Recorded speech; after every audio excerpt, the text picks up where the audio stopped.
여러분 안녕하세요. 이번 강의가 이제 문법에서 가장 이제 기본적이면서도 가장 중요한 영역이죠. 품사 파트 시작하도록 하겠습니다. 근데 이게 품사라는 것을 보통 이제 어떤 단어라고 생각을 하는데 사실 단어라는 것을 그대로 품사라는 개념으로 연결을 시키면 안 되고요. 단어들이 우리나라에 이제 많은 단어들이 있잖아. 근데 그런 단어들을 어떤 특정한 기준을 가지고 나누는 것 또는 이제 그러한 기준을 우리는 품사라고 얘기를 합니다. 그렇기 때문에 우리는 각각의 기준들을 알고 있어야 돼요. 그래서 기준에는 형태에 따른 기준들이 있을 수 있고요. 아니면은 그 단어가 문장에서 어떤 기능, 어떤 역할로 사용이 되는지에 따른 기준이 있을 것이고, 그 다음에 그 단어가 실질적으로 갖추고 있는 그 의미에 따라서 품사를 나누는 그 3단 구성이 있습니다. 그리고 이 각각의 구성에 따라서 품사가 어떻게 분류가 되는지를 우리가 알고 있어야 하는 겁니다. 그리고 나서 명사가 무엇인지, 뭐 조사가 무엇인지, 형용사가 무엇인지 이런 것들을 적용을 할 수 있어야 되는 겁니다. 그래서 여러분들 쌤이 예전에 수업에서 문법이라는 거는 항상 위계 질서가 중요하다라고 얘기했었죠. 위계가 중요한 단원이고 위계가 중요한 영역이기 때문에 그리고 그 중에서도 가장 위계가 잘 서야 하는 그런 영역이 품사입니다. 그래서 품사는 여러분들이 잘 알고 있어야 됩니다. 그리고 이 부분이 제대로 안 돼 있으면은 나중에 배우게 되는 문장 영역에서도 분명히 애로사항이 많을 수밖에 없어요. 이 부분을 제대로 하셔야 돼요. 그래서 가장 기본적인 부분부터 시작하도록 할게요. 품사는 기본적으로 이렇게 세 부분으로 세 단계로 구성을 한다라고 얘기했었지. 형태에 따라서 단어의 형태가 변하지 않는 그런 불변어라는 것이 있고, 그 다음에 단어의 형태가 계속 변하는 가변어라는 게 있어요. 여기서 단어의 형태가 변한다라는 것의 예는 무엇이냐면 먹다, 먹고, 먹지 이런 류의 단어들이에요. 얘네들은 어떤 문법적인 역할만 살짝 바뀔 뿐이지 이 단어들이 어떤 새 의미가 막 변동이 되고 그런 것이 아니잖아. 그렇기 때문에 이런 단어들은 이제 단어의 의미는 그대로 있지만은 형태가 아직 변하지 않고 있는 단어들이다. 변할 가능성이 있는 단어다 해서 가변어라고 얘기를 하는 겁니다. 그럼 나머지 단어들은 그 단어가 문장에서 사용될 때 변하지 않는다 라는 얘기겠네요. 자, 그렇게 변하지 않는 단어들을 다시 한번 네 가지로 나눌 수가 있습니다. 체언, 관계언, 수식언, 독립언 이렇게 네 가지가 있는데 그 중에서도 이제 체언이라는 거는 주어나 목적어 또는 혹은 보어 자리에 오는 그런 단어들을 체언이라고 얘기를 합니다. 그 다음에 관계어는 문장 속에서 단어 간의 관계를 표시하는 단어들을 관계어이라고 얘기하네요. 다른 단어들 간의 그 어떤 연결 사이에 놓이는 애들입니다. 대표적으로 이제 우리가 조사라고 알고 있는데 조사하면은 듣는 이가 뭐 이렇게 외우잖아요. 그런 것들에 해당하는 것이 기능에 따라서 관계어이라고 정의를 합니다. 그 다음에 수식어는 꾸며준다라는 말이잖아요. 문장에서 다른 말을 꾸며주는 단어들인데 이 수식어는 누구를 꾸미는지에 따라서 세부적으로 다시 나뉘게 되겠습니다. 그 다음에 독립언, 문장 속에서 다른 성분들에 얽매이지 않고 독립적으로 쓰이는 단어들을 독립언이라고 합니다. 마치 그래서 그 단어 하나만으로 어떤 단어, 미안합니다. 어떤 그 자신의 의사표현이라고 얘기해야 될까요? 의사표현에 있어가지고 단어 하나로 완결된 형태를 구현할 수 있다면은 그게 이제 다른 단어와의 어떤 관계, 다른 성분에 얽매이지 않았다. 이렇게 설명을 할 수가 있는 부분인 것 같아요. 그랬을 때 이거는 단어 하나만으로 문장의 역할을 할 수 있다. 그러니까 독립언이다. 독립적으로 사용이 될 수 있다. 라는 말이라고 생각해 주시면 될 것 같아요. 자, 여기까지가 이제 불변어고요. 아까 전에 우리가 단어의 형태가 변하는 가변어를 봤었는데 그 가변어의 기능에 따라서 나눴을 때는 용언이라고 얘기를 하는 영역이 있어요. 용언은 문장에서 주어를 서술하는 단어들로 보통 이제 서술어 역할을 합니다. 근데 활용이 돼서 그 서술어 역할을 하는 것들이 단어의 형태가 변해서 뭐 체언을 꾸며주는 역할이 되기도 하고 또 아니면은 부사어의 역할로서 다른 서술어를 꾸미기도 하고 뭐 그런 역할을 할 수가 있겠습니다. 자, 여기까지 이해됐나요? 사실 이 기능에 해당하는 영역이 시험 문제에서 가장 많이 나오는 영역이에요. 기본의 분류를 잘 기억을 하시고, 그리고 이 아래는 체언에는 무엇이 있다 라는 거를 이렇게 암기할 때는 체언에는 무엇이 있어, 관계어에는 조사가 있어, 수식어에는 어떤 종류가 있고, 독립어에는 무엇이 있고, 용언에는 어떤 것들이 있어. 얘네들은 각각의 어떤 기준들에 의해서 세부적으로 다시 나눌 수 있어. 그리고 체언은 무슨 역할을 해, 관계어는 무슨 역할을 해, 수식어과 독립어는, 용어는 각각 무슨 역할을 하고 어떤 특징들이 있어. 이렇게 암기하는 게 훨씬 더 중요합니다. 우리가 품사를 얘기했을 때는 세 번째 의미에 따른 영역을 많이 얘기를 하거든요. 그 의미에 따른 영역에서 이 단어의 품사가 뭐야 그랬을 때 명사야, 이 단어의 품사가 뭐야 관형사야, 이렇게 얘기할 수 있겠지만은 그 단어의 기능이나 역할을 물어보는 문제들이 더 많기 때문에 실질적으로 암기할 때는 수식어에는 관형사와 부사가 있는데 그 수식어는 다른 말을 꾸며주는 단어들을 가지고 얘기하는 것들이야. 근데 다른 말을 꾸며줄 때 어떤 말을 꾸며주는지에 따라서 만약에 체언을 꾸며줬다면 관형사고, 용언이나 다른 문장 성분을 꾸며주는 역할이라면 부사라고 정의를 해. 이렇게 암기를 하는 게 중요한 겁니다. 알았죠? 꼭 그래서 기능에 따라 의미에 따라를 오가면서 암기를 하시기 바랍니다. 자, 그럼 이제 체언의 그 세부적인 내용부터 가보도록 할게요. 체언은 주어나 목적어 혹은 보어 자리에 오는 단어들이라고 얘기했었지. 걔네들은 각각의 어떤 조사의 도움을 받아서 문장 성분으로 구현이 될 수가 있습니다. 그때 이제 구체적인 대상이나 추상적인 대상의 이름을 나타내는 단어를 명사라고 얘기합니다. 알았죠? 그리고 명사 대신 사용하는 품사인 대명사가 있고요. 그리고 수량이나 순서를 나타내는 수사라는 예가 있어요. 자, 그 단어들은 명사, 대명사, 수사들은 주어나 목적어 혹은 보어 자리에 오는 단어들로서 체언이라고 불리는 겁니다. 알겠죠? 그 다음에 조사를 읽어볼게요. 요 말은 쌤이 조사를 설명하면서 다시 얘기하겠지만 이 말은 그냥 암기를 하시는 게 좋습니다. 여기까지 꼭 암기해 주세요. 체언 뒤에 붙어서 그 말과 다른 말과의 문법적인 관계를 표시하거나 특별한 의미를 더하는 단어를 조사라고 하는데, 얘네들은 문장 속에서 단어 간의 관계를 표시하는 관계어의 역할을 하는 겁니다. 이해됐나요? 그리고 또 예외적으로 서술적 조사는 우리가 여기서 불변어로 속한 조사와는 다르게 이단은 가변어의 속성을 지니고 있습니다. 그래서 이것도 활용이 된다라는 그런 특이사항을 또 알고 있어야 되겠죠. 이해됐나요? 보통 조사했을 때 은는, 이, 가, 을, 에게, 와, 과, 의 이런 애들이 있어. 근데 이런 애들을 우리가 그냥 이렇게만 외우는 게 아니라 다른 말과의 문법적인 관계나 특별한 의미를 더해주는 단어이겠구나 라는 걸로 생각을 하셔야 돼요. 근데 우리가 그 이전 강의를 좀 생각을 해보면은 단어라는 것을 정의할 수 있는 것은 자립성과 의미 두 가지를 갖춰야 된다고 얘기했었잖아. 근데 조사는 자립성도 없고 의미도 없어요. 하지만 이 조사가 품사로 인정이 돼서 단어로 분류가 되는 이유는 다른 말과 쉽게 분리가 되는 성격이 있기 때문이에요. 그래서 현식이가 밥을 먹었다 했을 때는 현식이가라는 주어에서 현식이라는 체언에 가라는 조사가 붙었잖아. 그래서 현식이 더하기 가겠구나, 이렇게 우리가 쉽게 분리를 할 수가 있었다라는 특징 때문에 조사도 단어로 예외적으로 인정을 해줍니다. 하지만 모든 단어는 이제 띄어 쓴다라는 규정이 있어요. 근데 조사는 자립성이 없는 단어이기 때문에 앞말과 붙여 쓴다라는 특별한 규정까지도 알고 있어야 되고, 이런 부분을 시험 문제로 내는 것들이 정말 많죠. 특히 고등학교 1학년 학생들한테는 이제 1학기 때 한글 맞춤법 영역이 시험 문제로 중간고사나 기말고사에 출제가 될 가능성이 매우 높습니다. 그때 이제 이 친구가 조사냐 아니면은 이 친구가 그냥 단순한 명사냐에 따라서 띄어쓰기가 갈려버리는 경우들이 있어요. 그것들을 이해하려면은 조사의 속성을 잘 암기하고 계셔야 되겠습니다. 그 다음에 관형사 보도록 할게요. 관형사는 주로 명사를 꾸며주는 역할을 하는 단어를 관형사라고 얘기하는데, 여러분들 그 다른 것들 생각하지 마시고요. 관형사만 명사를 꾸밉니다. 알았죠?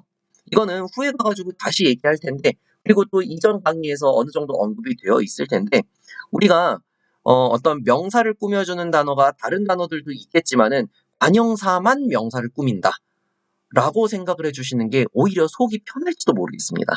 알았죠? 자, 여기서는 다시 한번 정리할게요. 다른 말을 꾸며주는 단어들이라는 수식어의 갈래 안에서는 관형사와 부사가 있는데 그중에 관형사는 명사를 꾸며주는 애들인 겁니다. 그리고 부사는 용언이나 문장을 꾸며주는 역할을 하는 단어인데 그중에서도 용언을 꾸민다라는 거를 중점적으로 생각을 해주셔야 돼요. 그리고 그 용언은 동사나 형용사가 있지 오른쪽에 그 감탄사 하고 그 다음에 용언을 다시 설명할게요. 자, 그 다음에 감탄사 말하는 이의 느낌, 부름, 대답을 또는 어떤 놀람도 마찬가지입니다. 그런 놀람의 어떤 정서도 놀람이죠. 미안. 의 정서도 나타내는 단어들을 감탄사라고 의미에 따라서 분류를 하게 됩니다. 그런 애들은 다른 성분에 얽매이지 않고 독립적으로 쓰이는 단어들로서 상위의 분류에 따라서는 독립어이라고 얘기를 할 수 있습니다. 그렇죠? 그리고 동사, 형용사 함께 보도록 할게요. 동사는 움직임을 나타내는 단어입니다. 그리고 형용사는 상태나 성질을 나타내는 단어예요. 여러분들이 이제 헷갈려하는 영역들이 이제 형용사와 부사인 것 같아요. 품사 영역의 초심자라고 하면은 형용사와 부사를 헷갈릴 수밖에 없어. 왜냐하면은 영어에서 형용사는 꾸며주는 애라고 배웠거든. 이해됐죠? 근데 우리나라에서는 형용사라는 것은 서술어로 사용이 되는 것이 기본적이고 그리고 걔네들이 활용이 되었을 때 부사어로 사용이 될 수 있습니다. 알았죠? 그래서 형용사는 상태나 성질을 나타내는 하나의 단어다라는 것을 반드시 암기하고 계셔야 돼요. 그리고 이것을 그대로 응용을 해서 예쁜 책이라는 단어 한번 써볼까요? 예쁜 책이라는 단어는 이 예쁜이라는 말은 책이라는 단어를 꾸며주고 있기 때문에 마치 뭐 관형사인 것처럼 보이죠? 하지만 얘는 의미에 따라서 단어를 나누는 품사로서는 얘는 예쁘다를 기본적으로 생각하셔야 돼요. 예쁘다의 품사로서 형용사로 얘기를 해야 됩니다. 하지만 이 단어는 활용해서 예쁘라는 어간에 관형사처럼 쓰일 수 있게끔 니은이 결합되어 있는 사례입니다. 그래서 얘는 관형어로 사용이 되는 거죠. 이 개념은 이제 문장의 영역이에요. 그래서 품사의 개념이 잘 서지 않았으면은 문장 가서도 분명히 힘들 수 있다라는 얘기인 겁니다. 이해됐습니까? 자, 다음으로 이제 넘어가 볼게요.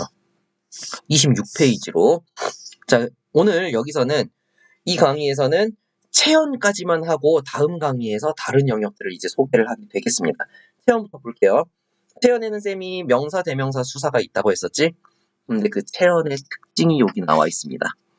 이런 것들은 이제 고등학교 2학년, 3학년 모의고사에서 보기로 제시가 될 만한 영역인데 고등학교 1학년에 내신에서 이 영역을 알고 있음으로써 문제가 쉽게 풀리는 경우들이 굉장히 많습니다. 그렇기 때문에 전 학년 다 통틀어서 이 특징은 암기하고 계셔야 돼요. 알았죠? 활용할 수 없으면 불편하란 얘기죠. 형태가 고정되어 있음 불편하란 얘기지. 조사와 결합하여 문장의 주성분으로 쓰인다라는 말을 꼭 기억을 해주세요. 그리고 그 문장의 주어로서의 성격을 부여할 수 있는 조사를 주격조사라고 얘기하고 목적으로 만들어주면 목적격 조사고 보어로 만들어주면 보호격 조사인 거예요. 알겠죠? 문장 성분을 만드는 방법입니다. 문장 성분을 구현하는 방법 중에 하나가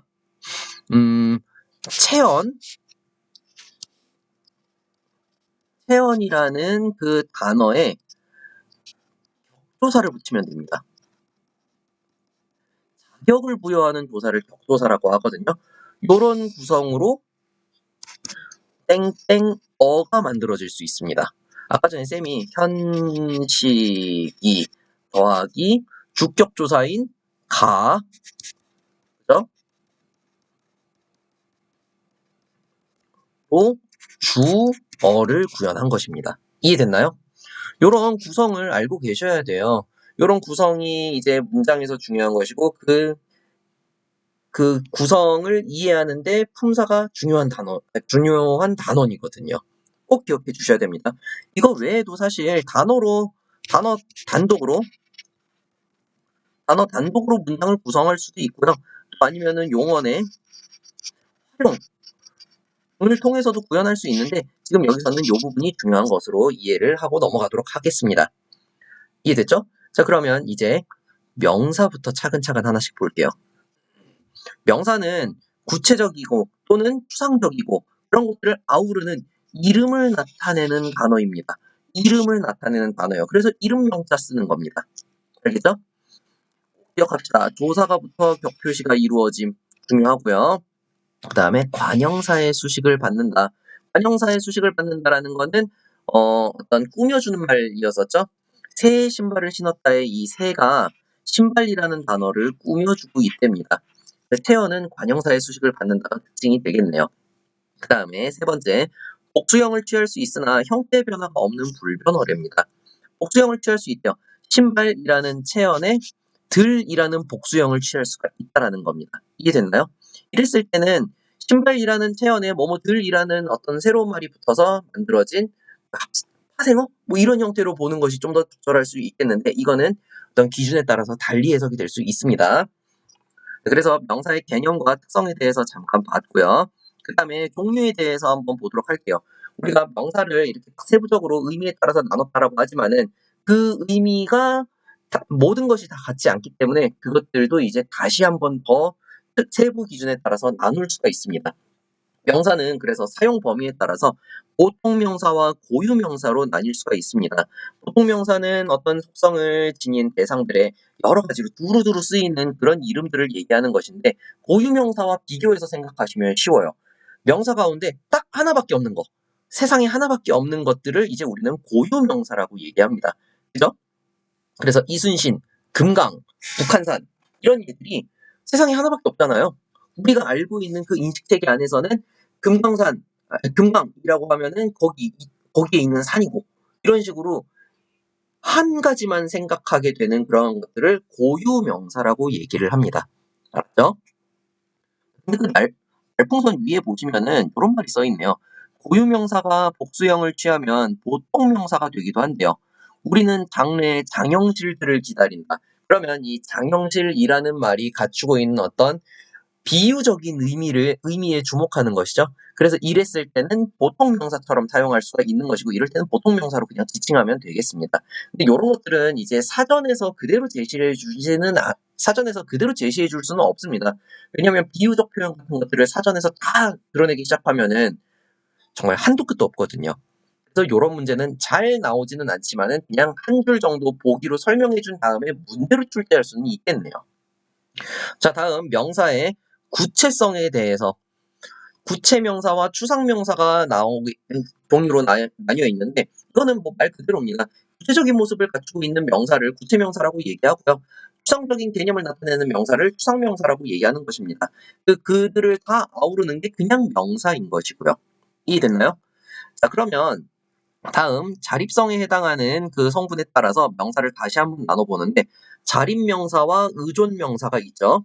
원래 단어라는 거는 자립성과 의미가 무조건 있어야 된다고 얘기했었잖아. 근데 명사 중에서 의존명사라는 자립성이 없는 단어가 있어요. 그래서 얘는 시험 문제로 정말 자주 나옵니다. 자립명사는 혼자 자립적으로 쓰일 수 있는 명사입니다. 근데 의존명사는 의미가 형식적인 겁니다. 다른 말, 그 앞에는 항상 태연을 꾸며주는 관형사 또는 관형어가 그 아래에, 그 꾸며주는 성분이 꼭 있어야 되는 그런 형태로 결합된 형태로만 쓰입니다. 이해됐나요?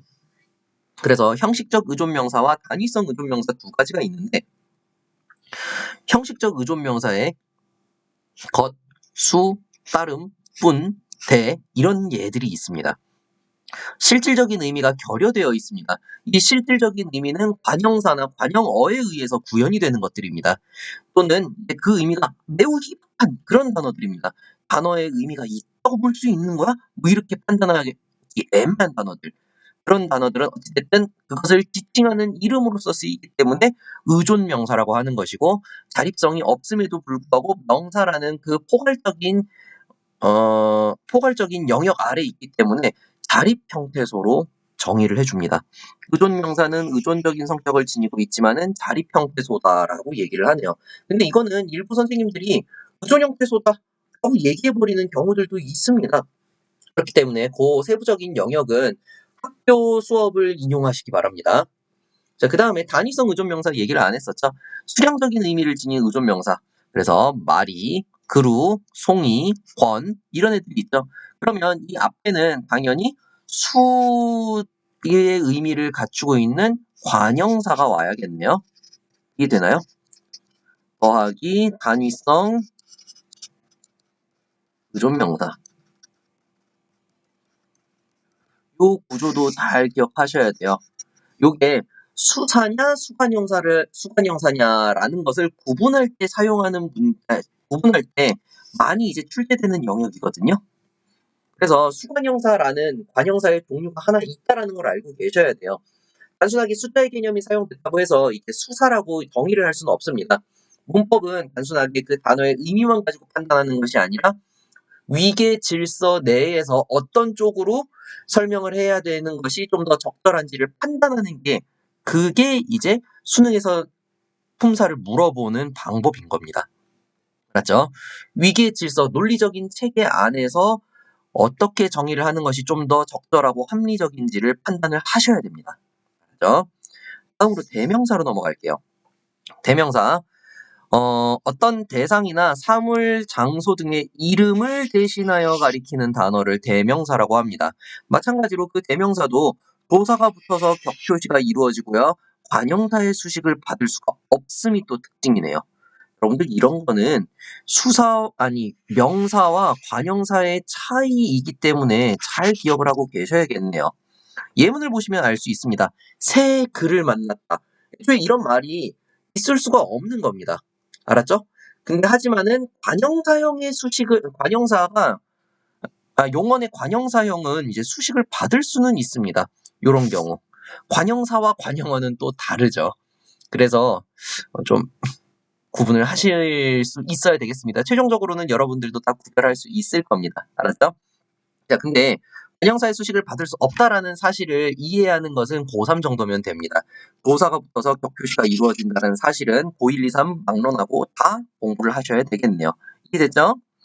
다음 그 대명사의 종류를 보도록 할게요. 인칭 대명사와 지시 대명사 크게 두 가지로 나눴는데 인칭 대명사는 다시 1, 2, 3인칭 대명사로 나뉘게 되겠습니다. 우리가 영어에서 1인칭, 2인칭, 3인칭 이렇게 얘기했었던 것들이 국어에도 있습니다. 사실 1인칭은 화자가 자신을 가리키는 대명사고 2인칭은 화자가 청자를 가리키는 대명사고 3인칭은 제3자를 가리키는 나나 너도 아닌 누군가가 되겠죠. 그것에 해당하는 예들이 각각 옆에 있으니까 읽어보시기 바랍니다. 그리고 지시대명사는 사물이나 장소를 대신하여 가리키는 대명사로 이것저것 그건 여기저기죠. 여기저기 거기 뭐 이런 단어들이 있네요. 얘네들을 그냥 예로서 알고 계시면 될 것 같아요. 대명사는 그렇게 어렵지가 않습니다. 하지만은 이 대명사가 문제로 출제될 때는 내가 대명사니 아니니라는 거를 물어보기보다는 대명사니 관형사니를 엮어서 물어보는 경우들이 되게 많습니다. 그랬을 때 관형사 중에 어떤 특정한 단어를 지시하는 그런 관형사가 따로 있기도 하거든요. 예를 들자면은 아닙니다. 그 관형사 나중에 할 때 그때 예를 들어주도록 할게요. 그리고 이 대명사는 인용 표현에서 많이 문제가 출제가 되거든요. 이것이라고 얘기했을 때 맥락상 이것이 무엇이냐, 그리고 왜 대신 이것이라고 썼느냐 이런 것들을 물어보는 경우들이 굉장히 많이 출제가 되고 있습니다. 그래서 대명사는 부담을 가지실 필요는 없는데 정신은 잘 차리셔야 되는 그런 영역이에요. 그 다음에 수사 보도록 할게요. 수사는 수량이나 순서를 나타내는 단어를 수사라고 얘기를 해요. 그래서 도사가 붙어서 표시가 이루어지기는 하겠지만은 복수 표시를 할 수가 없습니다. 어찌됐든 숫자의 개념이기 때문에. 그죠? 예문 한번 읽어보시면 되겠고요.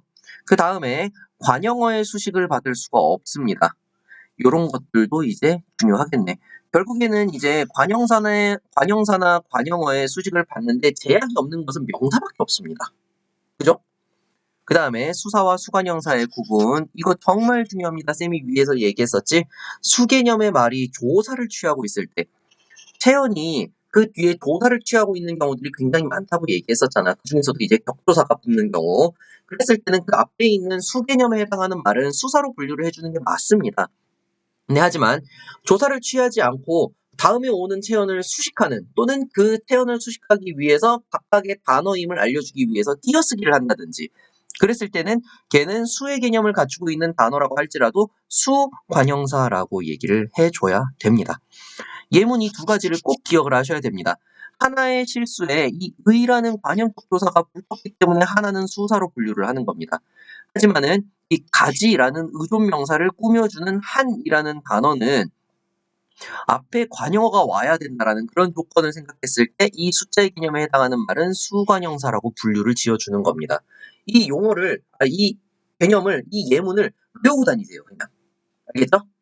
자, 그럼 다음 수사는 종류가 양수사와 서수사 두 가지로 분류가 되는데 어렵지 않습니다. 양수사는 수량을 나타내는 단어고요. 서수사는 순서를 나타내는 단어가 되겠죠. 이해됐나요? 여러분들 그 품사는 요 정도까지의 강의가 되는데 다시 한번 정리하자면은 명사, 대명사, 수사가 있다라는 것보다 쌤이 아까 전에 얘기했었던 이 조사와 결합해서 문장의 주성분으로 쓰인다. 그리고 그 문장 성분으로서는 보통 이런 구조를 갖추고 있다. 예문까지 같이 암기를 해 주시는 게 좋습니다. 그리고 조금 더 세부적으로 들어갔을 때는 명사의 어떤 특성들을 잘 암기를 하고 계시는 게 중요할 것 같습니다. 이런 부분이요. 그리고 동시에 의존명사는 반드시 다시 한번 보시도록 합니다. 알겠습니까? 자, 강의는 이 정도까지 할게요. 네, 다음 강의는 용언입니다. 그때 만나도록 합시다.